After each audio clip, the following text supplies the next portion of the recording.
Hey there, I'm Pastor Mark. Welcome to Season 3, Episode 2 of the Fultondale First Podcast. In this episode, I get to sit down with Tiffany Rouse, our Reach Director, and we talk about what God is doing right around our church in our local community and how you can be involved.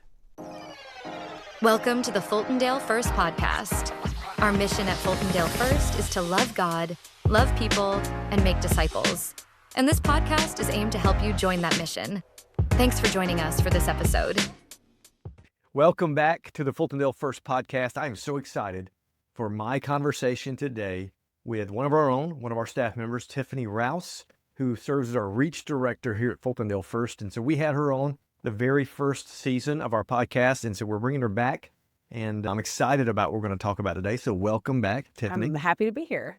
So I think you were episode 1. I think so. I think it was the very first the premiere episode of the podcast. So I've actually never listened to myself. That's funny. I don't love listening to myself. Most people hate it. Yeah, most people hate it.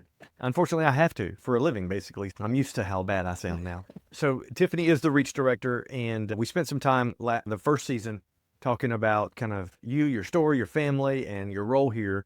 But we're going to get a little more specific today. I know on the very first episode, we talked about an upcoming mission trip at that moment, and that mission trip now is in the past. And so we took a mission team on an international mission trip, and by all accounts, it was fabulous. It was amazing. So I want you to talk a little bit about that mission team and where y'all went and what it was like. Yes, I would love to. We spent a lot of time in late 2024 and 2025 fundraising and praying and preparing for that trip. And then we went on the trip. That consumed a lot of the year of 2025. So we had a group of 11, which eight of the 11 were from Archer. We had another family join us that is someone that I know that was helping facilitate the trip for us, go down to Chiquimula, Guatemala. And so Chiquimula is in like the kind of eastern part of Guatemala. They're about an hour from the Honduran border. So not a big city like Guatemala City, right. Not a tourist place like Antigua, just a normal, very working class, if you will. Like the area around here, very working class. And then there's some rural aspect of it too. Like they are nestled in between some mountains, and there's people that live way up in the mountains. So the missionaries that we went down there to help and serve with are Ricky and Amy Cope, who have a wonderful story. That's who you should have on the podcast one day, honestly, maybe a virtual podcast. Yeah. And they have an interesting story in that they became missionaries in Guatemala at a time that the IMB had declared Guatemala a reached country. And by their definitions, it is when they use percentages and statistics and all that. But let's just say there's still a lot of work to do. Guatemala, when it comes to spreading the gospel, especially in those areas that are way up in the mountain, the very rural areas. And so we got to serve in 3 specific areas. And the Copes, they have a lot of irons in the fire. They are all in it. But we got to serve in 3 specific areas, and I'll talk about each one of those 3. We went several times to one of their churches that's up in the mountains. So from their house, which is in the main part of the city of Chiquimula, this church is about an hour and 15-minute drive. Probably as the crow flies, it's not that far. But when you're on really bad back roads, twisty, turning, going up a mountain, it takes a while to get up there. And the way that they travel in this part of Guatemala is everyone just gets in the back of a truck. Like there's metal bars up on the truck, and you get in and you just hold on. I think that was probably like the young people that were on the trip, the teenagers, that was their favorite part. Yeah, definitely my kids loved it. Yeah, for sure. And so we would ride about an hour, 15 minutes up the mountain to this church that the Copes have supported, and they have a local pastor pastoring that church, which is a very big emphasis of theirs. Like Ricky, he definitely helps with discipleship, but they have a local pastor that lives on site at the church, serving that community. And we were able to do some physical work on the church. They needed some paint done. They had just had another group come and help install some tile on the floor. And then right across the street from the church is a school that serves, it's like elementary grade, that serves the local kids. And it's not a one-room schoolhouse, but it's close. Yeah. There's probably maybe 3 or 4 little side rooms and like a big thing in the middle. And it's all grades are all together. And we got to go.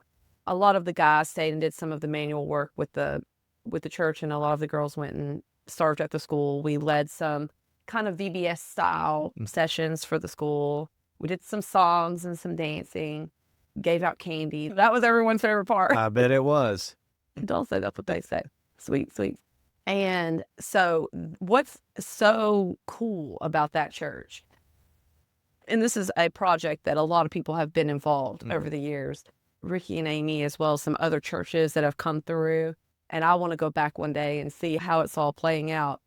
A big problem up in those areas is access to water. And so, because they're very high up in the mountains, there's really not an infrastructure there for that. So they use these like catchment systems to get water.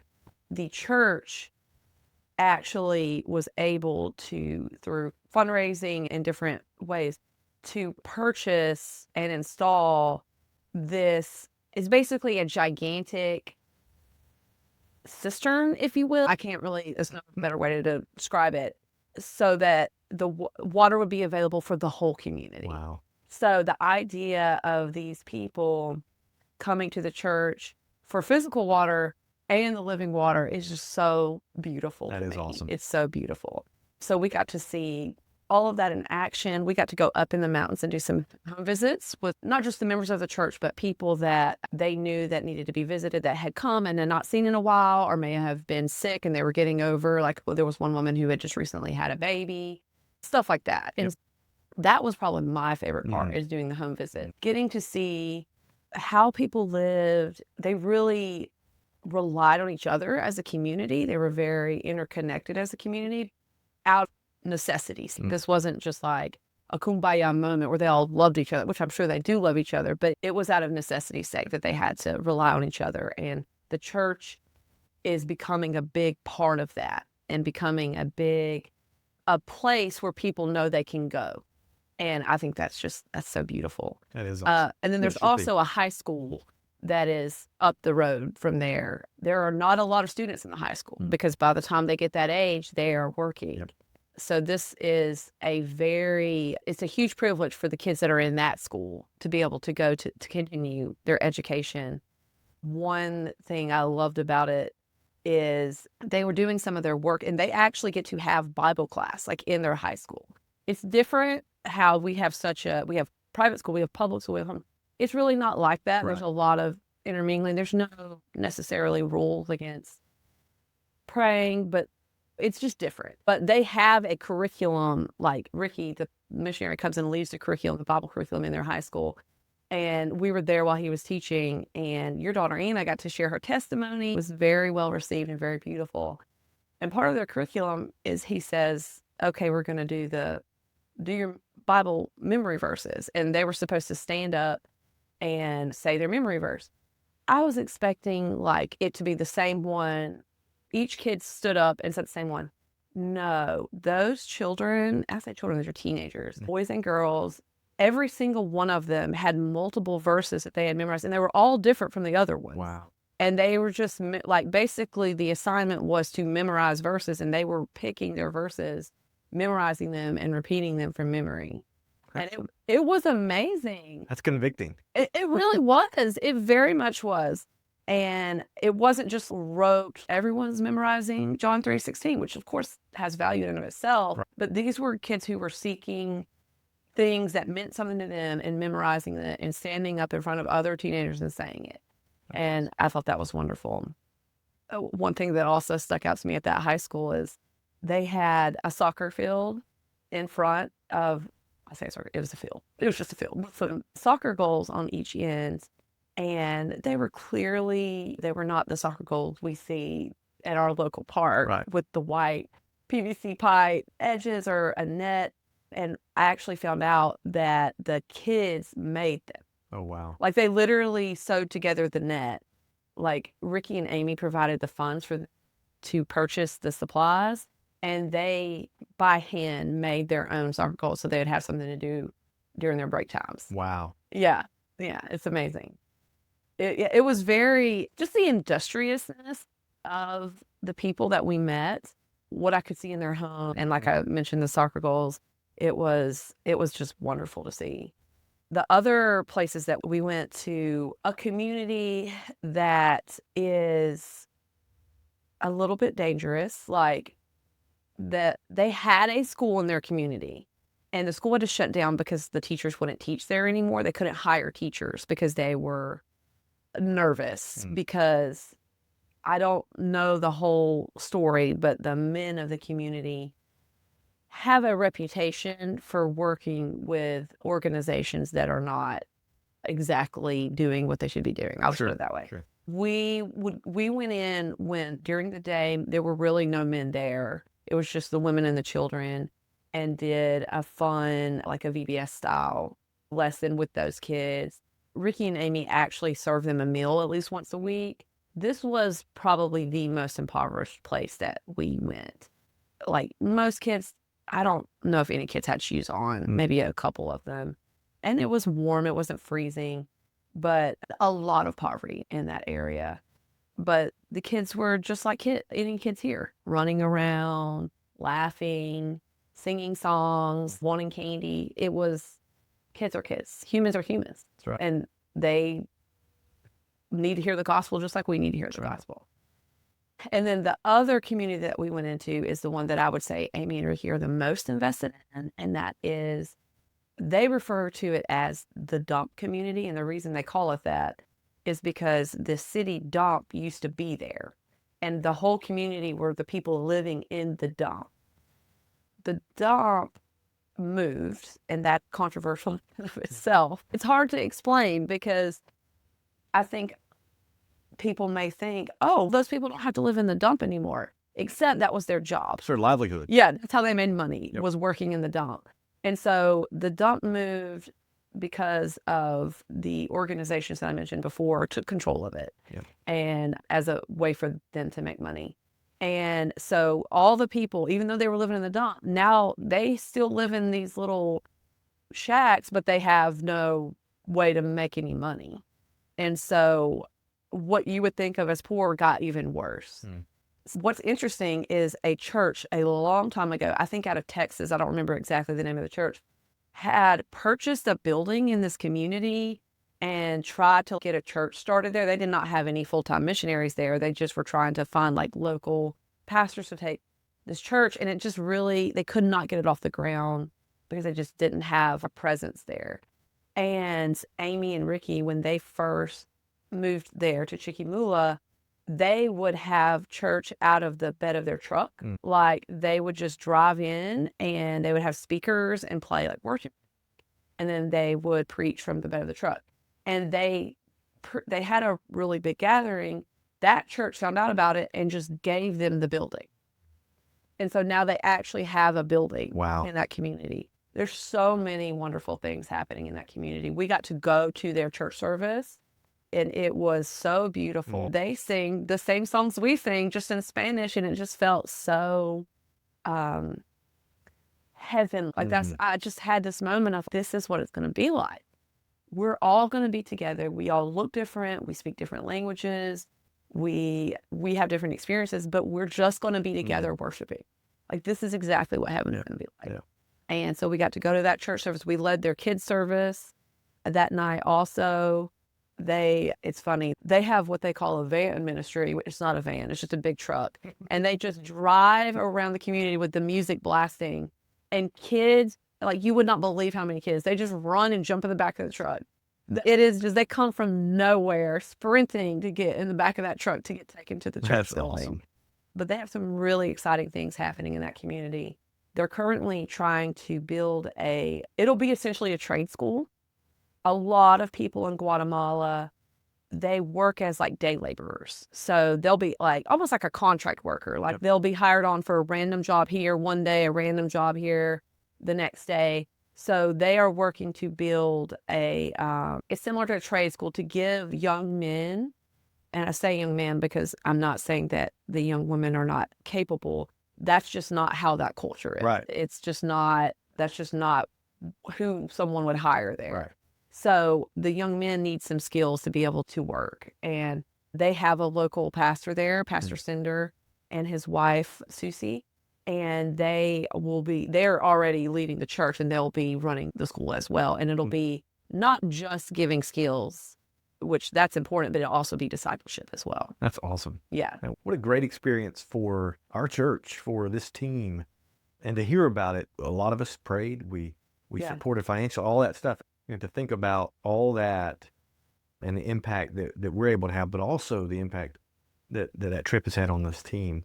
I've seen it in my house firsthand, tremendous impact. So the question I get a lot is, when are we going back? That's a question.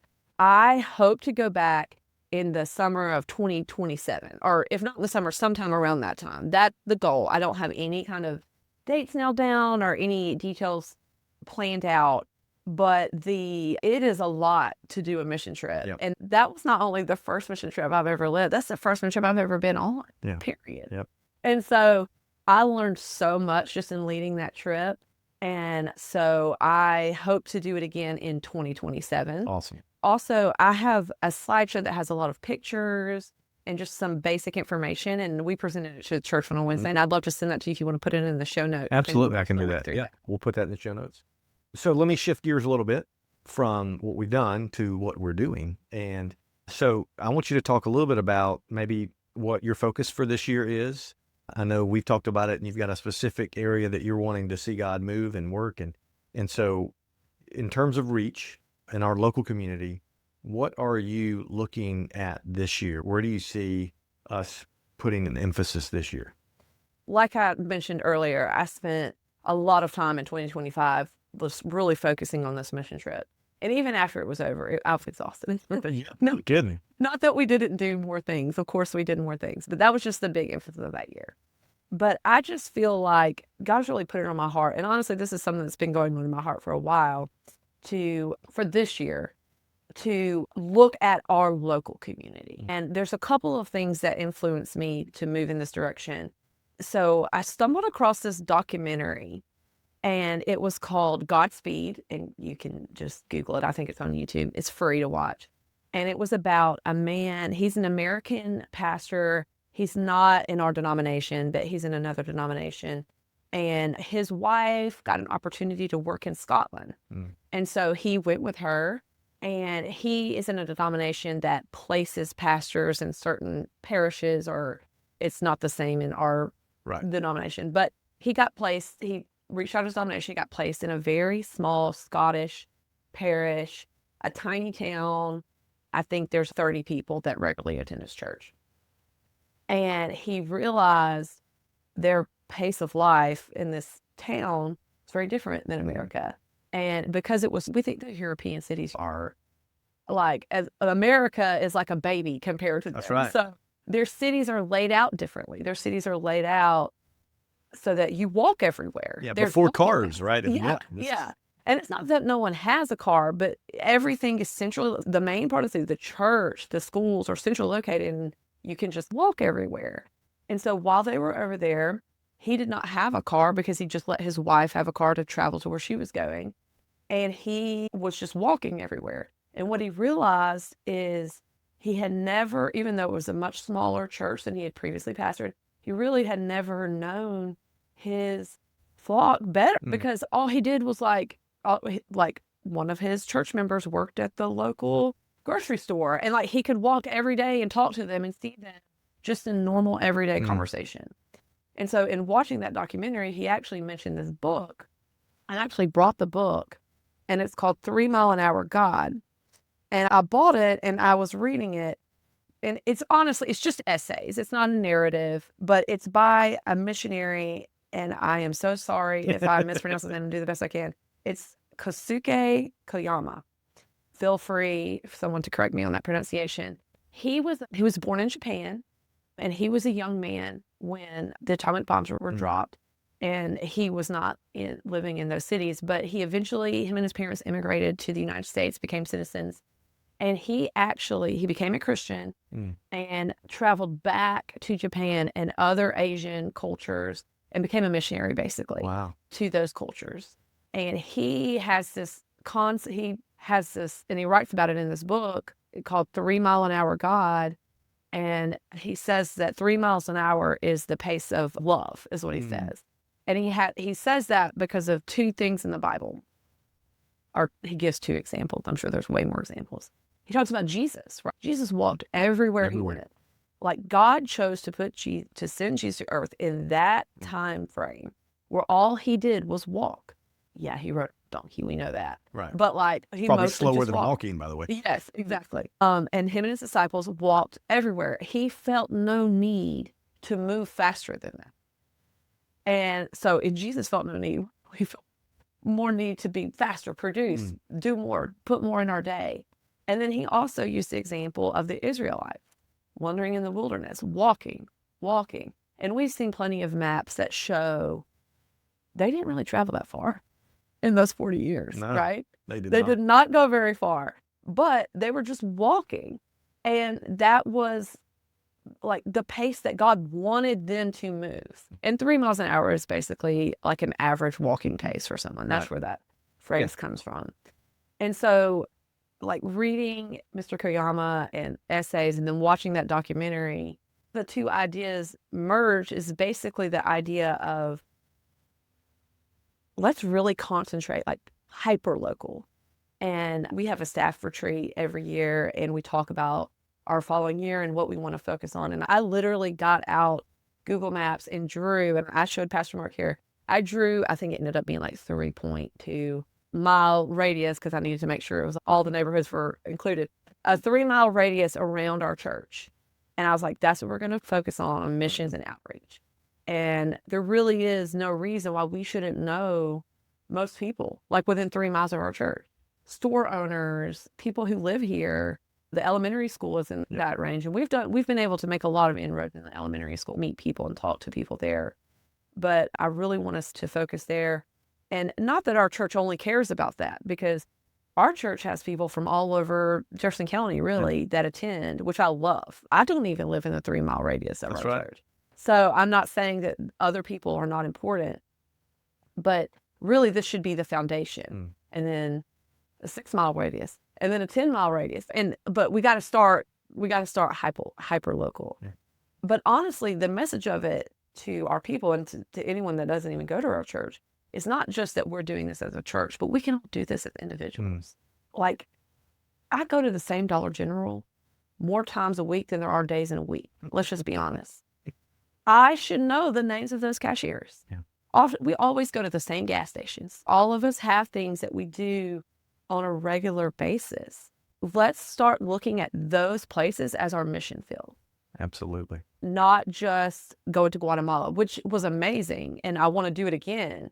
But that's not the only mission field. Let's start focusing in 2026 on our literal neighbors. The lady that works the front desk at my kid's school, who actually technically is also my literal neighbor. She lives across the street from me. Are just the people that you see on an everyday basis that we so oftentimes overlook because we're just trying to get to the next thing. We are not, and we're not. No one is being mean to anyone. It's not an intentional thing, but we just, because we're doing the same things over and over, we just overlook those opportunities to hopefully share the gospel. But first, just say hello to people. Yeah. Absolutely. I think it's, unfortunately, people become just part of the furniture, really, because we're so used to the routine.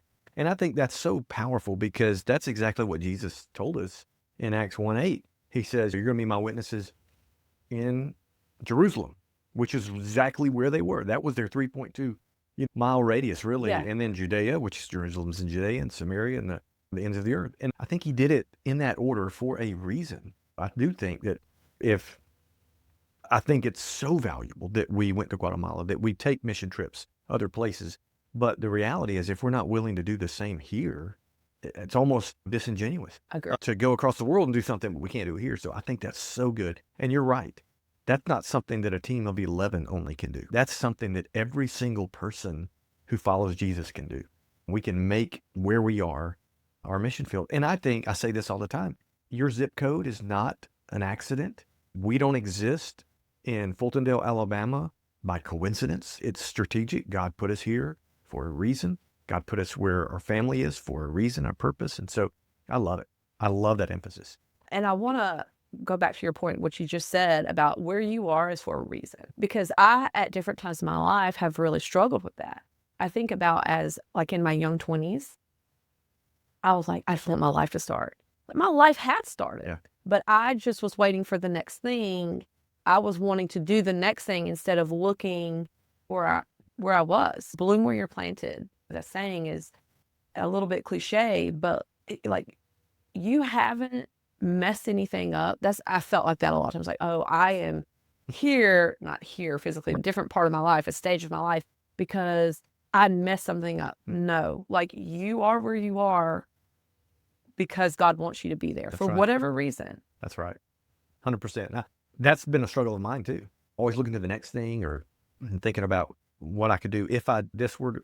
But you're right. God has put us where we are in the time we're in, the place we're in, all of that for a reason. And I think it's so powerful because when we begin to realize that and start living that out, that is when we see God using us to have an impact that we've always dreamed of having. And we think something else has to happen first, but it doesn't at all. Okay, so that's exciting to me.